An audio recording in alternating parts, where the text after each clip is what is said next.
आज 15 मार्च 2026 दिन रविवार है और हम आपके लिए लेकर आए हैं प्रदेश की 30 सबसे महत्वपूर्ण और बड़ी खबरें जिनमें राजनीति, प्रशासन और अपराध की हर हलचल शामिल है। चलिए शुरू करते हैं।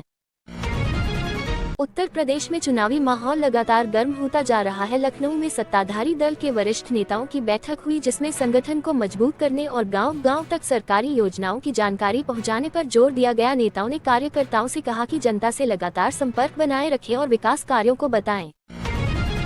उत्तर प्रदेश की राजनीति में विपक्ष भी अपनी रणनीति तैयार कर रहा है। कई जिलों में विपक्षी दलों ने संयुक्त बैठकों का आयोजन किया जिसमें बेरोजगारी, महंगाई और किसानों के मुद्दों को लेकर सरकार के खिलाफ बड़े अभियान की योजना बनाई गई। नेताओं ने कहा कि जनता के सवालों को मजबूती से उठाया जाएगा।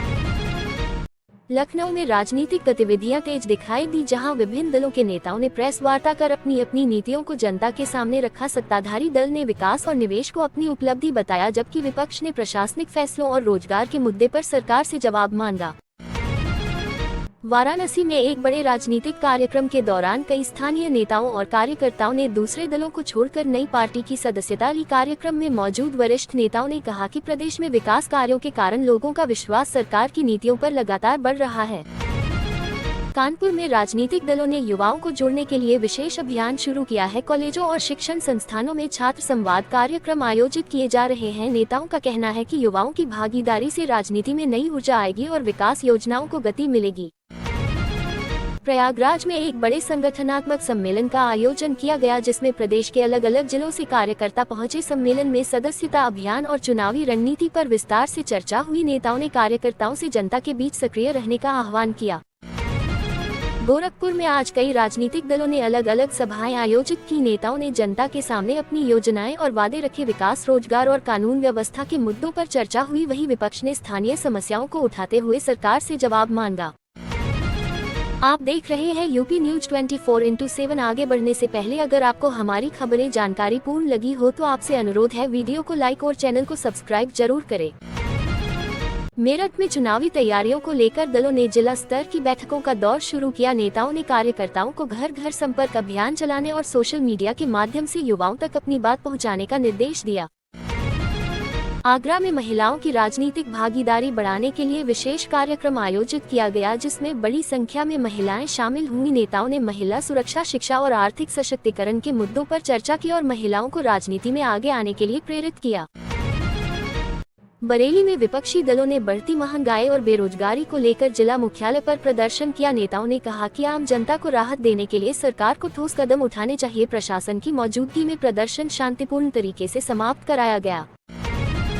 झांसी में विकास योजनाओं की समीक्षा को लेकर जनप्रतिनिधियों और अधिकारियों की बैठक हुई। बैठक में सड़क निर्माण, स्वास्थ्य सेवाओं और जल परियोजनाओं की प्रगति पर चर्चा की गई। अधिकारियों को निर्देश दिया गया कि योजनाओं का लाभ समय पर जनता तक पहुंचाया जाए। अयोध्या में पर्यटन और धार्मिक गतिविधियों को बढ़ावा देने के लिए नई योजनाओं पर चर्चा की गई। स्थानीय जनप्रतिनिधियों ने कहा कि पर्यटन बढ़ने से व्यापारियों और स्थानीय लोगों को रोजगार के नए अवसर मिल रहे हैं जिससे शहर की अर्थव्यवस्था मजबूत हो रही है। सहारनपुर में पुलिस ने एक बड़े चोरी गिरोह का पर्दाफाश किया। कई आरोपियों को गिरफ्तार कर उनके पास से चोरी के वाहन और नकदी बरामद की गई। पुलिस अधिकारियों ने बताया कि गिरोह लंबे समय से अलग अलग जिलों में वारदातों को अंजाम दे रहा था। नोएडा में साइबर अपराध से जुड़ा एक बड़ा मामला सामने आया। पुलिस ने ऑनलाइन ठगी करने वाले गिरोह के कुछ सदस्यों को गिरफ्तार किया। जांच में सामने आया कि आरोपी फर्जी कॉल और मैसेज के जरिए लोगों से बैंक की जानकारी लेकर पैसे निकालते थे। लखनऊ में पुलिस ने एक वांछित अपराधी को गिरफ्तार किया। आरोपी पर कई जिलों में लूट और चोरी के मामले दर्ज थे। पुलिस के अनुसार आरोपी लंबे समय से फरार चल रहा था। गिरफ्तारी के बाद उससे कई महत्वपूर्ण जानकारी मिलने की उम्मीद जताई जा रही है। कानपुर देहात में जमीन विवाद को लेकर दो पक्षों के बीच झगड़ा हो गया जिसमें कई लोग घायल हो गए। पुलिस ने मौके पर पहुंचकर स्थिति को नियंत्रित किया और दोनों पक्षों के लोगों को हिरासत में लेकर मामले की जांच शुरू की। गाजियाबाद में पुलिस ने अवैध शराब के कारोबार के खिलाफ बड़ी कार्रवाई की। कई स्थानों पर छापेमारी कर भारी मात्रा में शराब और बनाने का सामान बरामद किया गया। अधिकारियों ने कहा कि इस तरह के अवैध कारोबार पर सख्ती से कार्रवाई जारी रहेगी। बुलंदशहर में एक व्यापारी से लूट की घटना सामने आई। बदमाशों ने देर शाम दुकान बंद करते समय नकदी और सामान छीन लिया। पुलिस ने आसपास लगे कैमरों की जांच शुरू की और आरोपियों की तलाश के लिए टीम गठित की। अलीगढ़ में पुलिस ने वाहन चेकिंग अभियान चलाया, जिसमें कई संदिग्ध वाहनों को रोका गया और दस्तावेजों की जांच की गई। अधिकारियों ने कहा कि अपराध पर नियंत्रण के लिए इस तरह के अभियान लगातार चलाए जा रहे हैं। फतेहपुर में पुलिस ने अवैध हथियार रखने के आरोप में कुछ युवकों को गिरफ्तार किया। जांच में पता चला कि आरोपी किसी बड़ी वारदात की योजना बना रहे थे। पुलिस ने हथियार जब्त कर आगे की कार्रवाई शुरू की।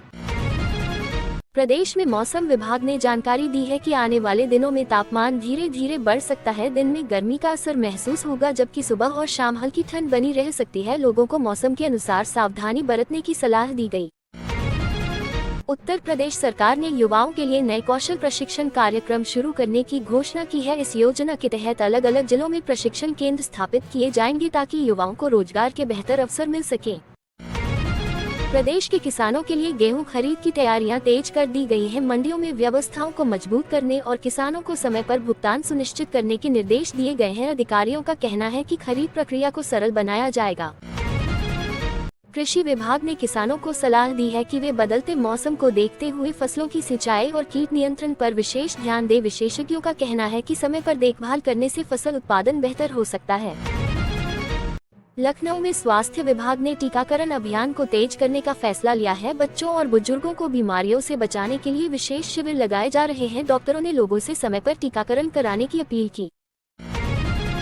वाराणसी में गंगा घाटों की सफाई और सौंदर्यीकरण के लिए विशेष अभियान चलाया गया। नगर निगम और स्वयंसेवी संगठनों ने मिलकर घाटों पर सफाई की और लोगों को स्वच्छता बनाए रखने के लिए जागरूक किया।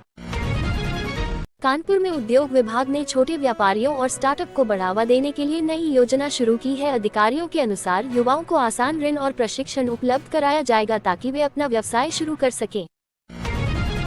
प्रयागराज में शिक्षा विभाग ने स्कूलों में डिजिटल शिक्षा को बढ़ावा देने के लिए नई तकनीक उपलब्ध कराने की योजना बनाई है। इससे छात्रों को आधुनिक तरीके से पढ़ाई करने का अवसर मिलेगा। मेरठ में खेल विभाग ने युवाओं को खेलों की ओर प्रोत्साहित करने के लिए जिला स्तरीय प्रतियोगिताओं की घोषणा की है। अधिकारियों का कहना है कि प्रतिभाशाली खिलाड़ियों को आगे बढ़ाने के लिए विशेष प्रशिक्षण दिया जाएगा।